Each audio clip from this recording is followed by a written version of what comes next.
with one party with such a large majority in the House and Senate, isn't it hard to have change? I think you're right. I think it presents different kinds of challenges. It doesn't have to be that way, and it never has to be any one way. We have a voice in what we can do here. We have the ability to organize around different types of issues. There are plenty of people that are organized around these issues, and so it's just continuing to support messages about why these topics are important for us as a state and why we should be focusing on them. And I think that's the most important part.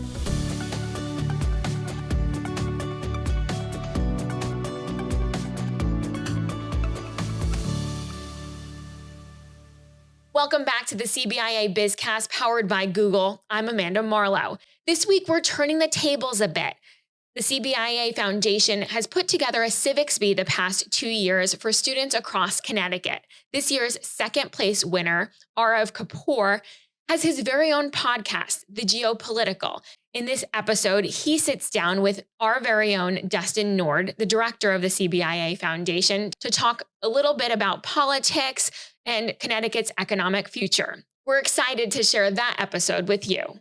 Take a listen.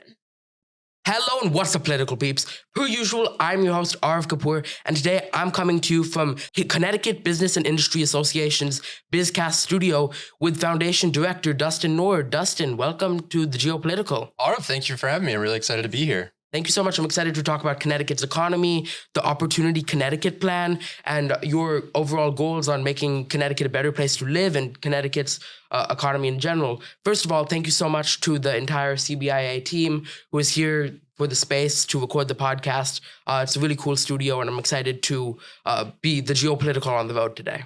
Yeah, no, I'm really happy you're here. We were very excited when we heard you had a podcast during the Civics Bee to have you here at the offices. So we're happy that you're able to make it up. We're very happy to host you. Yeah, and I'll talk about that story in a minute. But Dustin and I met at the Civics Bee, and it's really youth engagement, particularly in civics, is a important part of the CBIA. So we'll get to that in just a few minutes. But first, Dustin, can you, in essence, give me a little bit of a summary of what the CBIA is and what you do around here?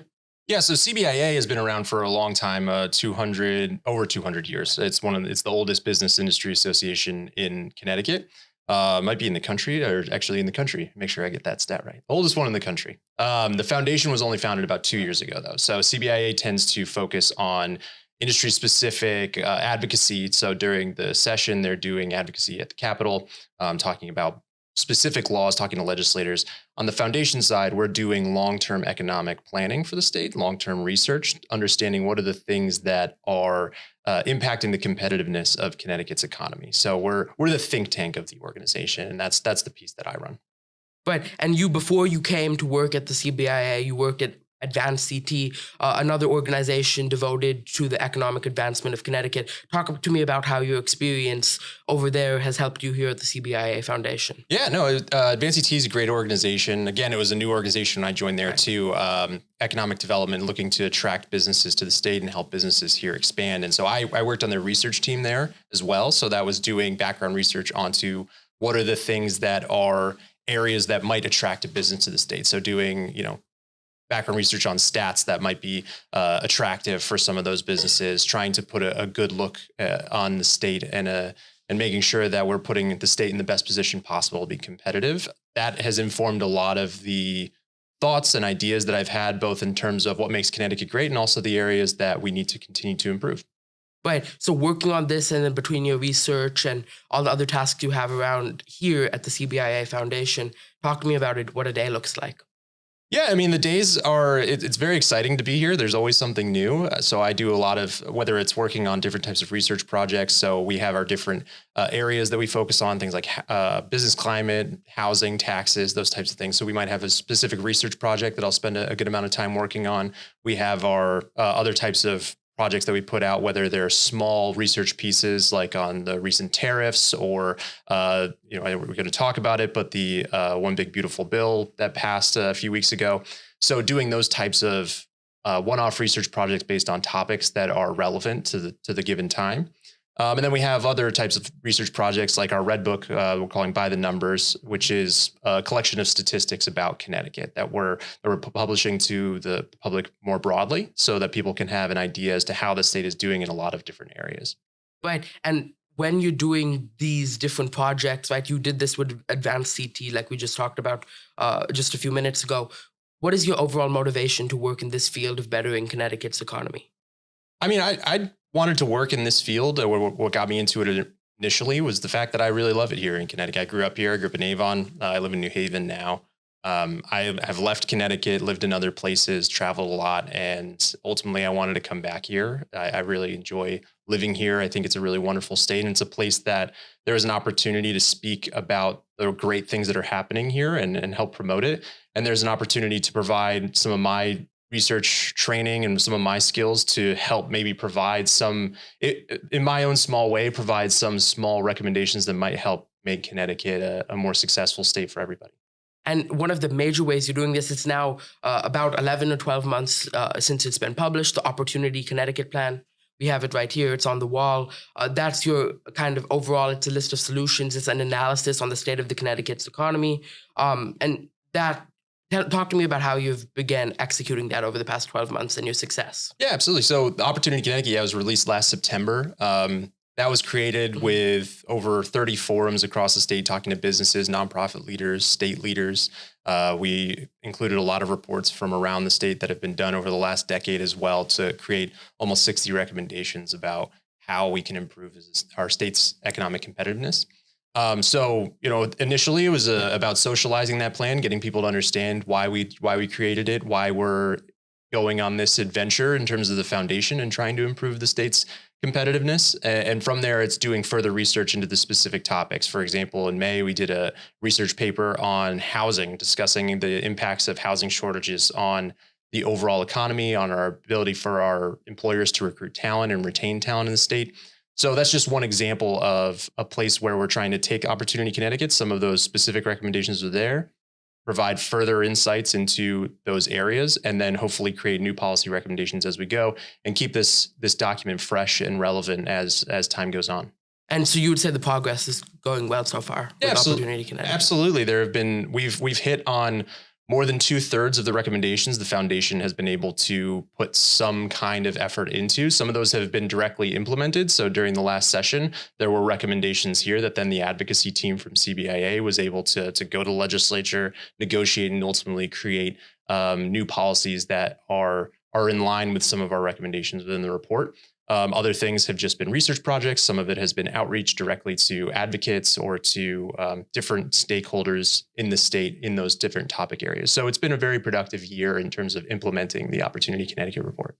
Right. So we're implementing the plan, but at the same time, in the governor's job report for the next 2 years, because this was a budget year in the legislature, he didn't predict any job growth. So despite your work lobbying and working at the state capitol, talk to me about why we're still seeing limited increases in job growth compared to other states. Yeah, absolutely. I think one of the challenges that Connecticut's had for a few years now, and it's been brewing behind the scenes for more than a decade, is that we just don't have enough people in the state. We don't have enough workers. We've had almost 80,000 job openings for the better part of this year, more job openings than we have unemployed persons in the state. We've had relatively flat population growth during that time.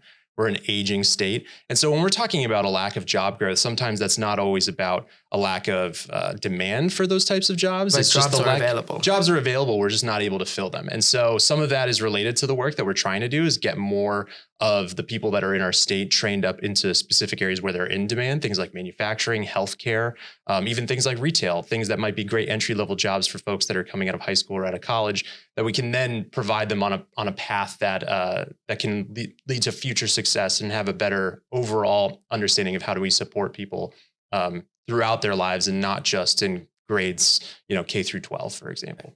An interesting statistic I found when researching for our conversation was actually that Connecticut has one of the highest percentage of the population being part of what we call the upper class, making over $150,000. I'm sorry, that's an incorrect number, but we have about 20 to 25% of residents of Connecticut falling in the upper class range, right? Do you think that has to do with some of the jobs not being filled because sometimes these people are looking for jobs out of state or different jobs that Connecticut, in industries that Connecticut doesn't have home to? That's a great insight. I think there's definitely part of that. I think it's a combination of things. There is one side, we have great talent and investment in areas that do attract those high income positions, things like finance or, in bioscience and in that side of things. On the research and development side, we have really high world-class engineering in the state. And so we do have that mix of jobs that are very high paid. But I think you hit on an important piece, which is a lot of that has to do with the cost of living, of not maintaining those workers who might work here at a middle class income, right? It's not that they don't necessarily want to, but the cost of living ultimately drives them out in a lot of cases, especially on things like housing. I think that's something that we see, that we have that kind of, you hit on what they call skill sorting, right? Which is that we've sorted a lot of those types of medium skilled jobs to other low cost states simply because those folks can't afford to live here. And I think that's one of the challenges that we have as a state. Yeah, and in your plans, you also identify, like, for example, shipbuilding as a major industry here in Connecticut. And that some people who are working, on the ground building ships fall into certain social classes or, income brackets that Connecticut, may not have jobs for those people, or those people people of different classes may be going out of state to find jobs, right? Yeah, absolutely. I mean, shipbuilding is a huge, especially down in the southeastern part of the state, at Electric Boat and the entire supply chain that surrounds that. And I know that if you talk to them, they're hiring thousands of people. Yeah. And again, one of the things they talk about is just the challenge of finding that kind of talent. We produce great talent. Our education system is excellent. But one of the groups of people that we actually lose most frequently to people moving to other states is actually in the 18 to 24 range. People, when they're first starting their careers, those folks are starting their careers elsewhere. They're either going to college or starting their careers in other states. And a lot of that has to do with the opportunities that we have for them to be successful here in the state at those ages. And part of how we mitigate that is making it a more affordable state overall. Yeah, and you mentioned that you wrote this housing paper in May. Another reason that people are leaving Connecticut is because it is so expensive. In where I'm from, Fairfield, people live here for generations and generations and generations. But now my generation is finding that we have to leave this Fairfield despite we having generations of family here in Connecticut because of how expensive housing is and the cost of living in Connecticut continuing to rise. So talk to me about, with your housing work, you're combating that and letting more people stay in Connecticut. Yeah, I mean, I think a big part of that has to do with a lack of supply, lack of construction of housing. Connecticut has been one of the underperformers. We were second to last in the country for most of the last decade in terms of our housing production as it relates to the size of our population, which I think really gets to the fact that we're just not producing enough of it. And so the people that hits the most are the people that are just entering the housing market for the first time. People like yourself in a few years, right? When you're just getting into college or right out of college, when you need to find your first apartment, need to find your first small house. A lot of those places are occupied by people that have been here for generations. What are we doing to construct the next generation's worth of housing? We have an old housing stock. We don't have a lot of it available. We have very low vacancy rates.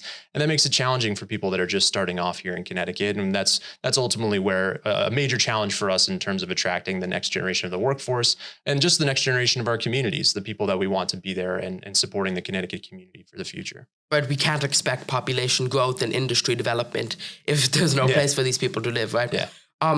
You hit on a key point. A lot of Connecticut is zoned in single family homes. And we see that in cities where there's economic boom, essentially, we have denser developments. Talk to me about how we can, working with the state legislature, change zoning laws in Connecticut and really allow more people to live and fit in the land that we already have in our state. Yeah, I mean, Connecticut is, we talk about how Connecticut's a dense state, it's the fourth densest state in the country. But in terms of the high density areas, we're actually one of the less dense states. You wouldn't expect it, but we don't have very many high density locations within Connecticut itself. We don't have huge cities. No, exactly. The fact that we're very dense is mostly due to the fact that we don't have a lot of rural land as opposed to the presence of high density land. And so I think that's part of it, is building more higher density developments. I think there are opportunities for the legislature to continue to support programs like our Build for CT program, which is a funding stream that they have for workforce housing. It aligns, it's very easy capital for some of these developers to build. It puts those construction projects that are in areas where people already want to build those construction projects, but it provides the funding and the mechanism necessary to actually create them and provide that supply. So I think there are things there that we can do. And on the zoning front, I think one of the challenges there, I think a lot of it has to do with getting the message out to people. I think Connecticut is a place that is very fond of the fact that we do a lot of our zoning locally, and we create a lot of our housing and our policies locally. But at the same time, we need to find a way that we can work together to streamline a lot of those regulations so that whether it's developers, but also businesses just trying to start up in a new location, that they don't have to go through so many hoops that we create for them on that local level. We can create a more vibrant and dynamic economy overall. Right. And then there's so many different benefits that you get from building better and more dense infrastructure around big cities and expanding metro centers in Connecticut, including a passion of mine. I talked about this at the Civics Bee. We have chatted about this a little bit between ourselves, and I talk about this on my podcast all the time, public transportation, and being able to create this equitable means of transportation really only happens when we have dense cities like we see in New York City or Boston or San Francisco, for example, right? Yeah, absolutely. I think that's a big reason why you see those types of investments in public transportation. Connecticut has made some great investments. Things like CT Rail between Hartford and New Haven has been a great success. I think even more of a success than what they expected. CT Fast Track has been great. New Haven is building a new bus rapid transit, or they're exploring a new bus rapid transit line through the middle of New Haven. And then obviously the New Haven line through southwestern Connecticut is an incredibly important resource. And so part of it is, there's the challenge of the post-COVID world of more people working from home, and the financial stability of some of these public transit systems that were commuter based, like the Metro North in the southwest part of the state. And so part of it is allowing for greater density and construction around some of those transit areas. If we can do that, then we can have more usage, more job opportunities near those transit stations as well. Right. And again, it's working with employers about how do we provide economic opportunities for people that live in cities, but how do we get them access to the jobs and opportunities outside of those cities as well, and without necessarily relying on single passenger vehicles in order to do that. And that's a challenge, but something that was part of our recommendations and something that we want to continue working on. Right, between transport-oriented developments and all these other things, something that we can incorporate into the Opportunity Connecticut plan, right? And ultimately, this all revolves around your commitment to change, right? And to the commitment to furthering the learning, essentially, in Connecticut, so we can build new things and get new ideas in the state. The thing is that in politics, the Democrats have held the majority in the Connecticut House of Representatives and the Connecticut Senate for over 25 years, right? With one party with such a large majority in the House and Senate, isn't it hard to have change? I think it depends. I think it doesn't have to be that way, and it never has to be any one way. I think when you look at, there are states around the country where there are great examples of, whether they're Republican or Democrat, but they've been able to make significant headway in different policy areas that are of interest to Connecticut. When we look at housing, you look at places like Montana. Montana is a very red state, super red majority that's there, but they've made a lot of progress on improving their zoning regime that they have there to produce more housing. Texas is another great example. It's more purple state now than it used to be, but it's still a place where you have a heavy Republican component, and they've been able to accomplish these things. And on the Democratic side, you've seen a lot of progress in places like California or in Massachusetts or Maine, right? So I think while, we can look to numbers and different things about Connecticut that might make it unique, just because you have a certain makeup of the legislature is not destiny that's ultimately going to lead to one thing or another. We can ultimately, we have a voice in what we can do here. We have the ability to organize around different types of issues. There are plenty of people that are organized around these issues. And so it's just continuing to support messages about why these topics are important for us as a state and why we should be focusing on them. I think that's the most important part. I think, but beyond this, whether the more important than Democrat versus Republican is that actually having one party who's been in control of all politics in Connecticut for so many years, that doesn't leave room for the people to have like a referendum and change, right? I think that, I think what you described is a good example of why it's a challenge when you have, one party that has a lot of control in one place. But again, I think it shouldn't be seen as that's simply because there's one party. I don't think is a the reason alone why you might not be able to institute those changes. I think there's ways that you learn to work within the system that you have and the politic that you have. And, I think there's been great progress in certain areas over the last few years. So, just because you have that type of political makeup, while I acknowledge, I think you're right. I think it presents different kinds of challenges. There's definitely ways that we can still be successful at promoting a better economy for the state without needing to have wholesale changes on a political level, if that makes sense. But I totally understand that. Another element, though, of political changes that is important is that U.S. Congress is old. Our representatives are old. Our senators are pretty old, right? It's important to have youth voices like myself and to go and represent us in Congress and represent new ideas, because if we have the same old ideas going back to Washington, D.C. to represent us or here in Hartford, it's very hard to have change, right? Yeah. So we see John Larson is over 70, the representative here in Hartford. Talk to me about how getting youth involved is important in promoting education. Was that your announcement for your candidacy to run against Jim Himes down in Southwest Connecticut? I think that again, I think that you have these are politicians that I think they're fully competent and intelligent and hardworking folks. I think. I always hesitate to think that there's one thing that's sort of a panacea for the challenges that you see there. I think that having more youth, a different type of voice, you've seen a lot more people from, the millennial generation, for example, that have been in Congress in more recent years.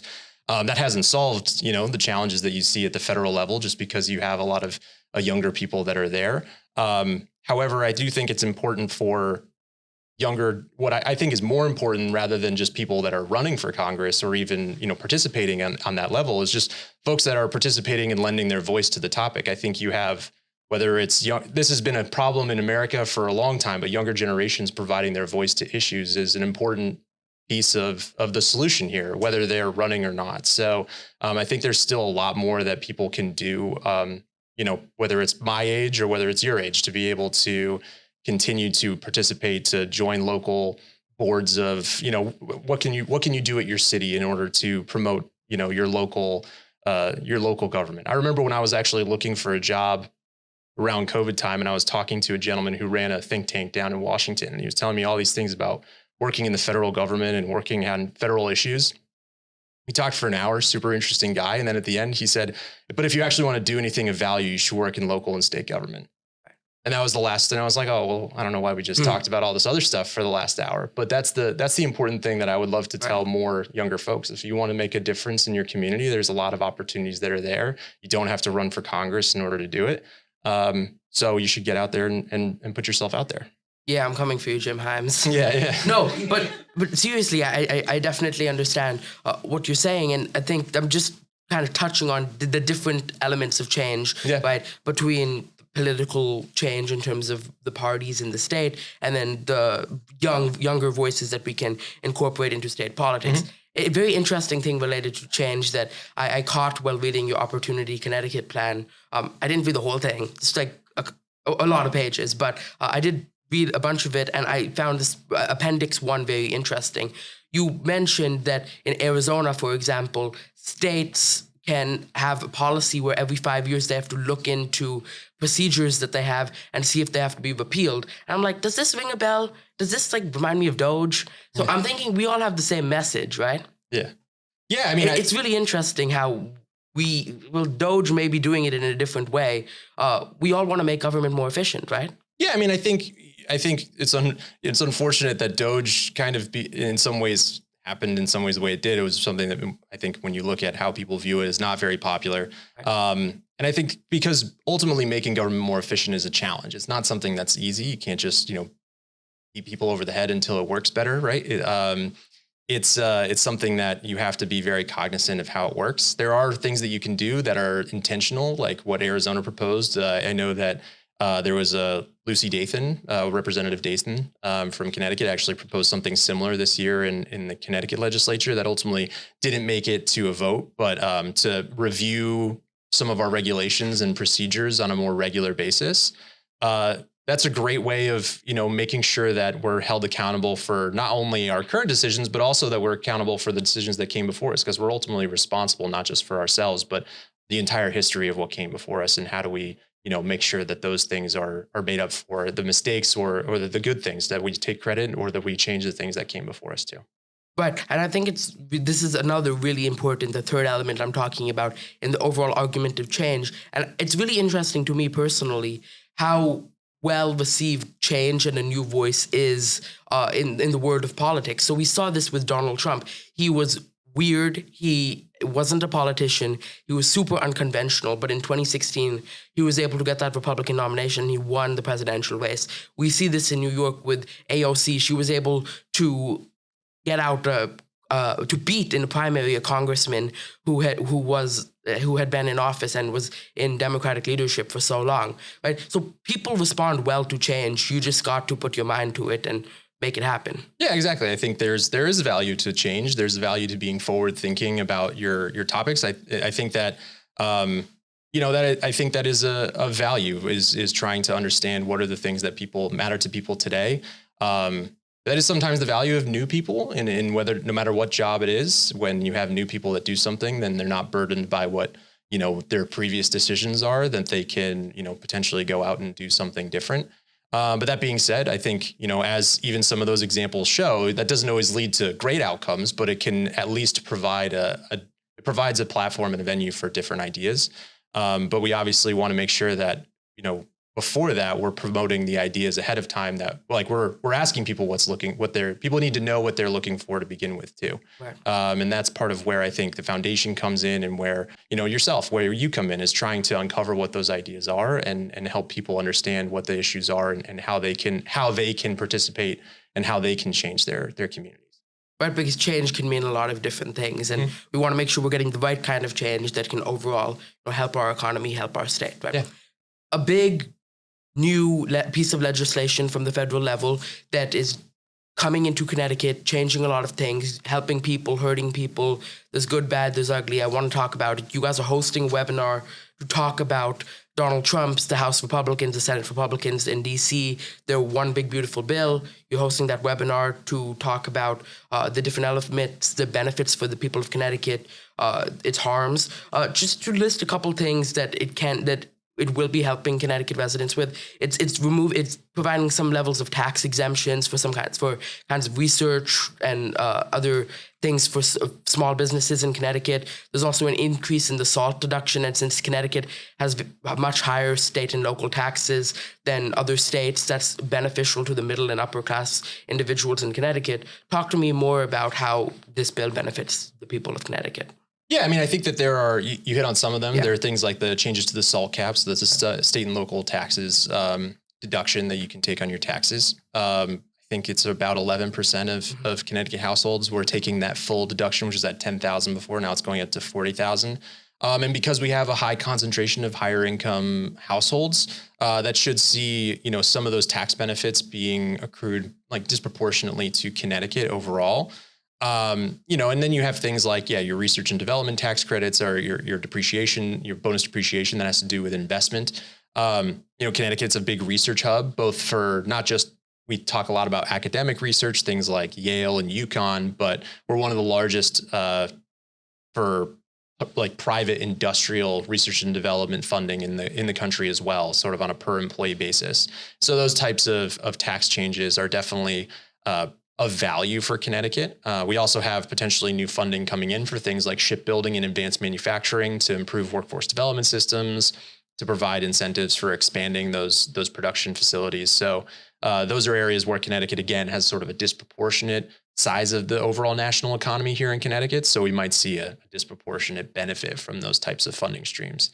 And then on the challenging side, I mean, I think there were, those benefit cuts that you hear about, whether it's on the Medicaid or SNAP.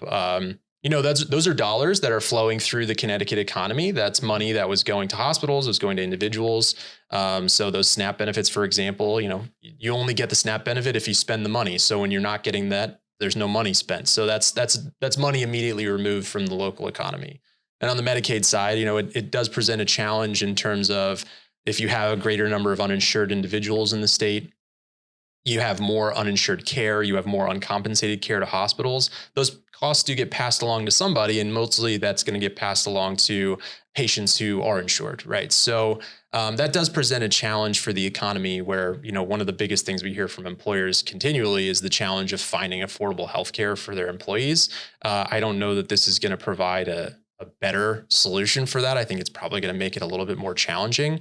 And then obviously, I think the last big point is about deficits and interest rates and what this ultimately does for the U.S. deficit. In the long term. In the long term, yeah. Our businesses need to invest. Interest rates ultimately impact our ability to invest.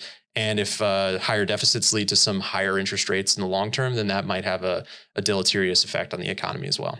And going back to the Medicaid, SNAP, Husky element that you just talked about, there is fraud, waste, and abuse, as we talk about when in context of the One Big Beautiful Bill, at the state level in Husky and SNAP and all these other benefits, right? I talked to a few Democratic state representatives. They didn't really give me a solution on how we can find and rule out all this fraud, waste, and abuse to make sure that people now with the limited funding are getting their SNAP, their Husky, their Medicaid. This foundation and CBIA work in the lobbying sense with the state legislature. Talk to me about how you guys can work to identify how we can essentially make this less funding go the full way that we need to fund Medicaid. Yeah, I mean, I think that in terms of where you can, I think one of the challenges has to do, I mean, what you're getting at, I think is a little bit about on the Medicaid side, the work requirements that are being put in. I think that it's going to be interesting how that ultimately shakes out in terms of how many people lose their care as a result, or their health insurance as a result of that. But the state legislature obviously can, that these are the rules of the game now. These are the rules that have been set up. There are opportunities to make sure that, there are most people that are on Medicaid, the vast majority of people that are on Medicaid are working. So how do we make sure that those folks retain the coverage that they are entitled to, right? While understanding that there are these new procedural barriers that are in the way of doing that. And that's something that as a state, we absolutely can solve. I know that there are plenty of people already at the state level that are working on that, but if there are opportunities to support that, I mean, I'm sure that we will find those to help support that. And on SNAP, it's the same kind of thing. It's one of the challenges there has to do with overpayment and underpayment rates, error rates, as they call them, for SNAP benefits. Connecticut has kind of a middle of the pack error rate, which means that we might have to cover more of the SNAP funding going forward.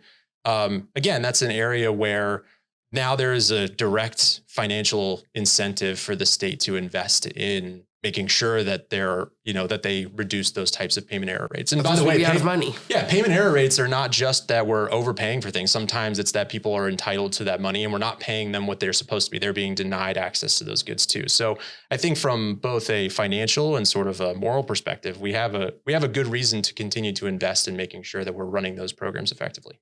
Yeah, and it's happening all across the country. State legislators have to find out we can't have undocumented immigrants now that funding has been pulled back. It's time that we make sure that the people who need to get this funding are getting this funding. Correct. Yeah, exactly. We need to, we know what the rules are now, or I shouldn't say that we know for sure. I think as people interpret those laws and change, people will ultimately know better. But once you know them, it's ultimately in the best interest of all people in Connecticut to make sure that we're doing it the best we can and make sure that people get the things that we say that they should. Yeah, definitely. And now as we wrap up our time here at the CBIA BizCast studio, you're a Connecticut man, right? Mm-hmm. I got to ask, your pizza in Connecticut, is it Frank Pepe's, Sally's? Where are we going? Yeah, so what's your pick? They asked me this in my interview when I started working here. So I have an answer for every single one of them. So you get a tomato pie from Sally's. I always get a pepperoni from Pepe's. Then there's meatball pizza over at Modern, but my favorite place is Zanelli's on Worcester Street. So That's the place to go. So write that down. Okay. Thank you so much. Thank you so much to the whole team here at CBIA. I learned a lot today from you, Dustin. I really appreciate it. Personally, I'm Sally's all day for the clam pie, but we'll agree to disagree there. Political peeps, thank you so much for tuning in. Thank you so much to Dustin. Anything else? Oh, no, that's it. Thank you so much, Arav. This has been a pleasure. I had such a great time. Political peeps, peace out. Thanks for listening to this very special episode. We encourage you to check out the GeoPolitical wherever you get your podcasts. And for all of CBIA's podcasts, head on over to CBIA.com.